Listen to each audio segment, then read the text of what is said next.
নমস্কাৰ সকলোকে। এতিয়া আমি পিঠাগুড়ি খুন্দি আহিলোঁ। অহাৰ পাছত আকৌ এতিয়া ফটোশ্বুটৰ পৰ্ব। ফটোশ্বুট কিন্তু মই কৰা নাই, আমাৰ এইফালে কৰিছে। আৰু আপোনালোকে নতুনকৈ যিসকলে ইউটিউব চেনেলত মোৰ ভিডিঅ' চাইছে সেইসকলে জানেনে নাজানে, এইফালে মোৰ ভণ্টি হয় দেই, আৰু এইফালে মোৰ ভাইটি হয়। মানে ফেচবুকততো ফেমাছ, মানে সকলোৱে জানে আমি ভাই ককাই বাই ভনী বুলি, কিন্তু ইউটিউবত জানেনে নাই নাজানো।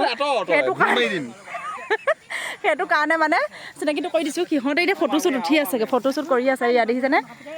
তাই মানে এতিয়া আমাৰ যিহেতু মানে কি বহাগৰ বিহুটো বাপুনি শাহুন বহাগৰ বিহু বাপুতি শাহুন বহাগৰ বিহুটি নাপাতি কেনেকৈ থাকোঁ নহয় জানো। ইফালে তাই মানে মনটো আছে, মই বোলো মন যোৱা কামবিলাক কৰিব লাগে, মন যোৱা বস্তু খাবলৈ লাগে ন। সেইটো কাৰণে ধুনীয়াকৈ ফটো উঠোঁ বুলি ক'লে। আৰু এইয়া ইফালে চা, এইটো কি এইটো আনফালে এইফালে এয়া দেখিছেনে আমাৰ ছোৱালী আৰু সৰু ঢুলীয়া। সেয়া চাওকচোন। গামখাৰু খুলি পৰিলে নানাচোতে গোসানী